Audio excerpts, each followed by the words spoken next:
Napoleonic Paris.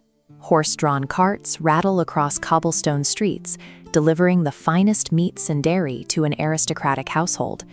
Inside, a master chef, modeled on Marie-Antoine Carême, is preparing to execute a pastry so light it earned the name vol au vent, flying with the wind. The journey begins with just 4 raw materials: stone-milled wheat flour, sea salt, spring water, and high-quality cultured butter, which is kept inside a cool stone larder until the exact moment it's needed. These ingredients are heavy and dense. The goal is to transform them into a towering, hollow shell without relying on any modern chemical leaveners. Marie-Antoine Carême viewed this as structural engineering. A tall, golden shell arriving at a diplomat's table served as physical proof of the specialized training and resources hidden within the host's kitchen. The process starts with the détrempe.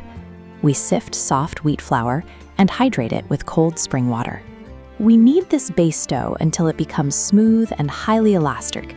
It needs that structural strength to carry the physical weight of the butter later on.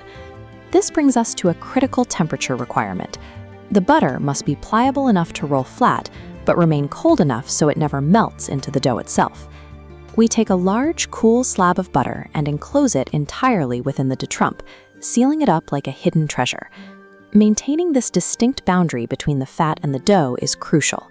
If the butter smears or integrates at this stage, the pastry will fail to rise. Step 1 is lamination.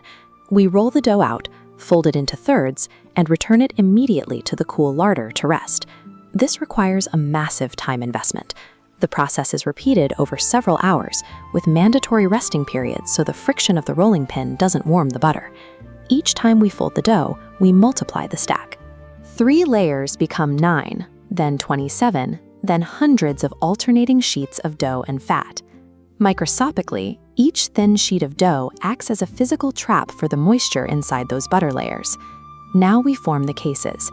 We slice one solid round base, a second ring to build the hollow walls, and a small central disc to act as the lid.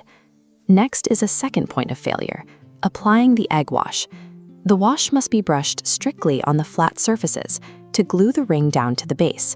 If even a drop of egg wash drips down the outer cut edges, it seals those hundreds of layers together, preventing the pastry from expanding upward. The vol au vent's height relies on precision. A single sloppy brushstroke or a rushed fold will collapse the architectural effect. The pastry enters a roaring wood-fired masonry oven. The baker has no thermometer and judges the heat by the color of the glowing bricks and the state of the ash. The trapped moisture in the butter vaporizes into steam, pushing the hundreds of layers upward into a towering, hollow shell. While the pastry bakes, we move to the sauce station. Butter, flour, and rich white stock reduce slowly over glowing embers to create a glossy, velvety base called a velouté. Into this base goes a specific ragout: tender young chicken, blanched veal sweetbreads, and fresh cultivated mushrooms.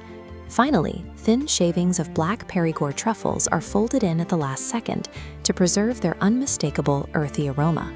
The pastry shell provides the engineering, but the rich ragout inside serves as the ultimate display of access to France's finest seasonal markets.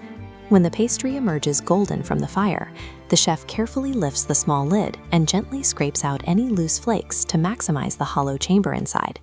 The steaming, fragrant ragout is spooned generously between the crisp walls, and the delicate pastry lid is set exactly back into place. The first bite delivers a sharp auditory crackle as the buttery layers shatter, giving way to the rich truffle sauce.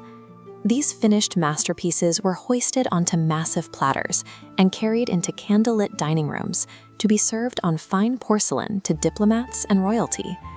Recreating the vol au vent preserves a specific standard of 19th century craft. As the pastry rises, it maintains a direct connection to the techniques and discipline established in the first professional kitchens 2 centuries ago.